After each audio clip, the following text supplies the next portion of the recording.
all indigent Filipinos, amending Chapter 5, Title 3, Book 4 of EO 292, the Administrative Code of 1987, appropriating funds and for other purposes, Senator Estrada. To the Committee on Justice and Human Rights, Social Justice, Welfare and Rural Development and Finance. 471, requiring all public telecommunication entities and internet service providers in the country to increase service coverage and deliver a minimum standard for internet connection speed, Senator Estrada. To the Committee on Public Services. 472, regulating the registration, licensure, and practice of physical therapy and appropriating funds therefore, Senator Estrada. To the Committees on Civil Service, Government Reorganization and Professional Regulation and Finance. 473, an act mandating the local government units to establish and maintain and operate handog na oportunidad para sa edukasyon centers and appropriating funds therefore, Senator Estrada. To the Committees on Higher Technical and Vocational Education, Local Government and Finance. 474, upgrading the incentives for athletes with disabilities who win medals in international sports competitions, amending Section 8 of RA 10699, the National Athletes and Coaches Benefits and Incentives Act, Senator Estrada. To the Committee on Sports. 475, prescribing penalties for improper use of mobile disaster alert system, amending RA 10639, the Free Mobile Disaster Alerts Act, Senator Estrada. To the Committee on Public Services. 476, abolishing the penalty of imprisonment in libel cases and providing for the venue of the civil action in libel cases against community journalists, publications, or broadcast stations, amending certain provisions of Act Number 3815, the Revised Penal Code as amended and for other purposes, Senator Estrada. To the Committee on Justice and Human Rights, Public Information and Mass Media. 477, creating the National Film Archive of the Philippines and appropriating funds therefore, Senator Estrada. To the Committees on Public Information and Mass Media, Culture and the Arts and Finance. 478, promoting inclusive and sustainable business and enterprise productivity growth, amending RA 6971, the Productivity Incentives Act of 1990, Senator Estrada. To the Committees on Labor, Employment and Human Resource Development, Ways and Means and Finance. 479, promoting and supporting the development and growth of the Philippine film industry, creating for this purpose the Philippine Film Commission, defining its powers and functions, and for other purposes, Senator Estrada. To the Committees on Public Information and Mass Media, Ways and Means and Finance. 480, requiring all national, regional, and provincial government hospitals to establish, operate, and maintain a dialysis center in the respective hospital and providing free dialysis treatment to indigent patients, Senator Estrada. To the Committees on Health and Demography, Social Justice, Welfare and Rural Development and Finance. 481, an act granting enhanced protection to consumers, further amending RA 7394, the Consumer Act of the Philippines as amended, Senator Estrada. To the Committees on Trade, Commerce and Entrepreneurship, Health and Demography. 482, establishing a business permit and licensing office in every city or municipality in the country, Senator Estrada. To the Committees on Local Government, Trade, Commerce and Entrepreneurship and Finance. 483, exempting the pledge of personal property, covering a loan of money not exceeding 10,000 pesos from DSD, amending Section 199, Title 7 of the NIRC of 1997 as amended, Senator Escudero. Committee on Ways and Means. 484, an act prohibiting the reappointment of regular members of the Judicial and Bar Council, Senator Escudero. To the Committee on Justice and Human Rights. 485, an act mandating the imposition of lesser penalties in criminal cases where the corresponding civil aspect have been settled through the alternative dispute resolution, amending RA 9285, the Alternative Dispute Resolution Act of 2004, Senator Escudero. The Committee on Justice and Human Rights. 486, amending certain provisions of RA 7309, an act creating a board of claims under the DOJ for victims of unjust imprisonment or detention and victims of violent crimes and for other purposes, Senator Escudero. To the Committees on Justice and Human Rights, Social Justice, Welfare and Rural Development and Finance. 487, amending Section 2 of Act Number 4103 as amended, otherwise known as Indeterminate Sentence Law, Senator Escudero. To the Committee on Justice and Human Rights.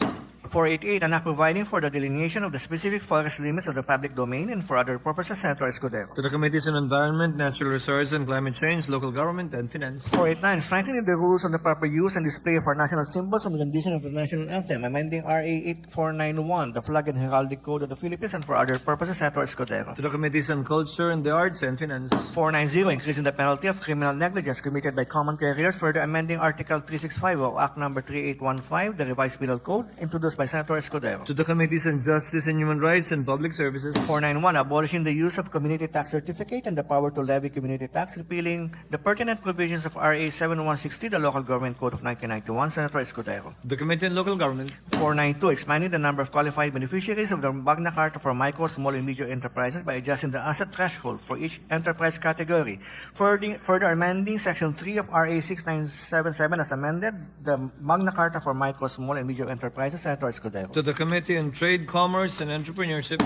493, an act upgrading the salary grade of dentists employed in the public sector, providing funds therefore and for other purposes. Senator Escudero. To the Committees on Civil Service, Government Organization and Professional Regulation, Health and Demography, and Finance. 494, regulating the practice of plumbing engineering in the Philippines, repealing RA 1378, otherwise known as the Plumbing Law. Senator Escudero. To the Committees on Civil Service, Government Organization and Professional Regulation, and Finance. 495, institutionalizing the rules on system loss cap for electric distribution utilities. Senator Escudero. To the Committee on Energy and Public Services.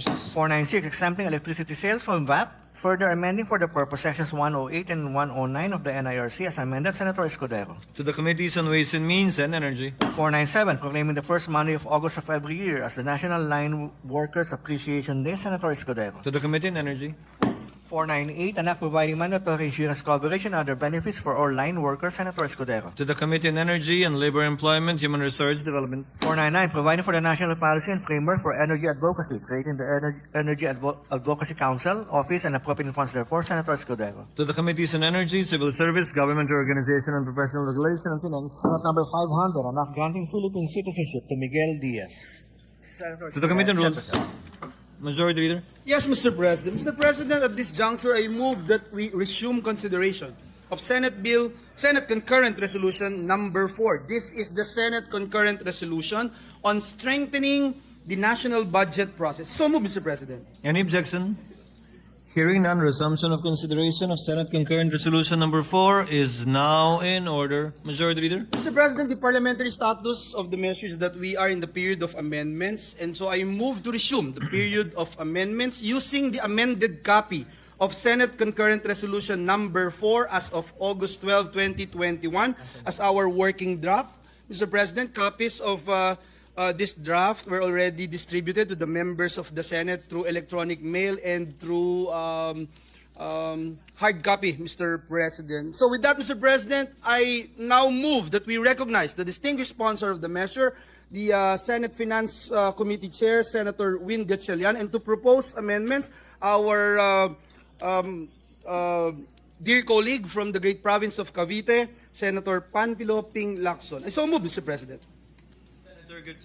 Senator Gatchalian, the distinguished sponsor of Senate Concurrent Resolution Number 4, is recognized, as well as Senator Lacson, to propound his individual amendments. You may proceed, sir. Yeah. Thank you, Mr. President. With the permission of the distinguished sponsor of Senate Concurrent Resolution Number 4, instead of pursuing to propose my amendments, I will just make a manifestation. The gentleman may proceed. Thank you, Mr. President. This morning, we had a cordial discussion, actually a solution-finding discussion with the distinguished gentleman from Valenzuela City, that I will no longer pursue my amendments on two conditions, subject to two conditions. And I would allow the sponsor to articulate the conditions that we have agreed to pursue, or at least appeal to our colleagues. Yeah. Thank you, Senator Gatchalian is recognized to articulate the conditions agreed upon by the two gentlemen who have the floor. Thank you, Mr. President, and I thank the good gentleman from Cavite for giving me the opportunity this morning to confer with him, to collaborate, as well as look for a solution in order to further enhance Concurrent Resolution Number 4. In line with our discussion, Mr. President, it is in the mandate of the Senate and Congress as well, or Congress as a whole, to propose amendments, Mr. President. And typically, when we propose amendments, in most cases, the amendments are to improve or to add budget to certain agencies, certain offices, in order to enhance their effectivity. However, Mr. President, this has a drawback. Typically, when you add budget to certain agencies, you also deduct budget from certain agencies. I heard this from our good Senate President many times, that this is a zero-sum game.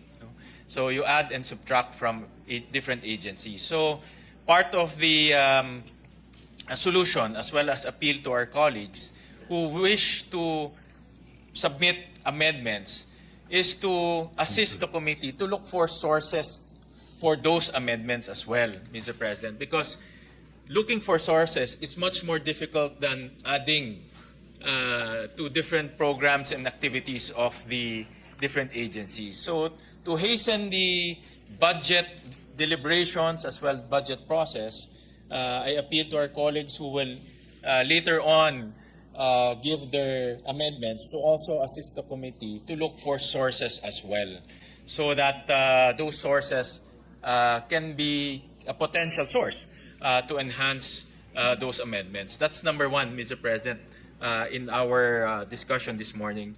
Number two, Mr. President, with this concurrent resolution and with the amendments of Senator Risa Ontiveros to upload the matrix, it will be transparent to the public. The movements in the budget, particularly within the Senate, because in the concurrent resolution, we'll be uploading the what we call the committee report on the GAB. No? This is prior to the third reading version, Mr. President, or third reading approval. So in between the committee report and the third reading approval, Mr. President, the members, our members, will be given an opportunity to look at the movements between the GAB, the committee report, and they can propound questions as to why certain offices were added budget and certain offices were also deducted budget, Mr. President. So this is a time for our members to propound questions, and during that time, Mr. President, we can elaborate the justification on why those budget movements happen, Mr. President. Mr. President, may I just issue Senator a minor... Lacson, may proceed. Thank you, Mr. President. May I just issue a minor correction? Yes.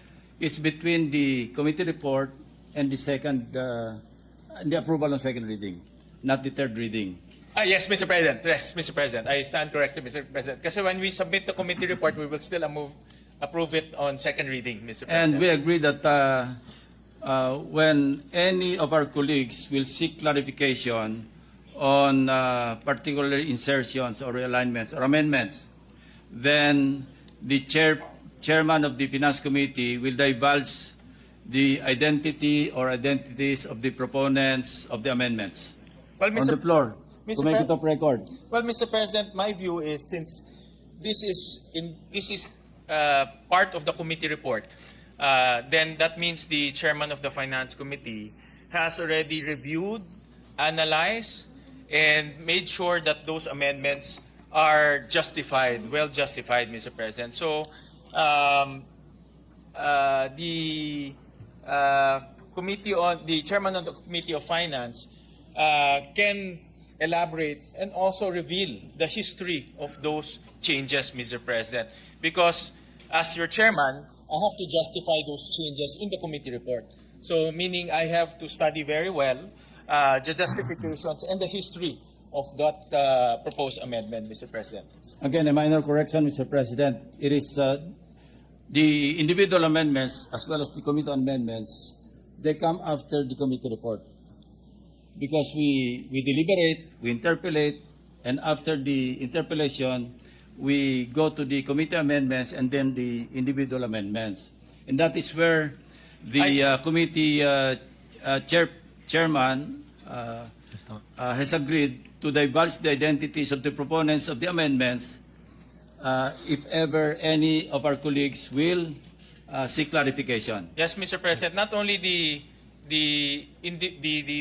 proponents of the individual amendments, but also the history and justification, Mr. President. And their amendments as well. And their amendments as well, Mr. President. So, because for me, what's very important here is the justification on that amendments, the rationale why we made that amendments. Because like we said, if we improve an agency, we also have to deduct a budget from certain agencies, and that should be justified as well. The addition is the justification to the addition is as important to the justification to the deduction, Mr. President.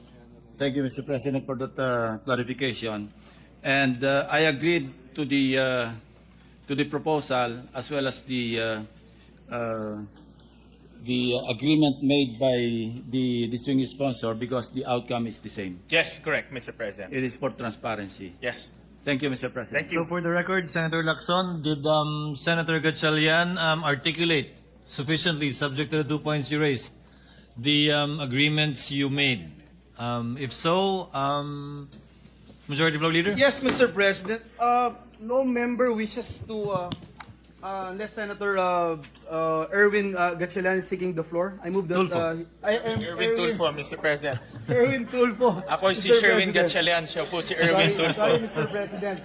I'm being, some people thought I'm also Sherwin Gatchalian.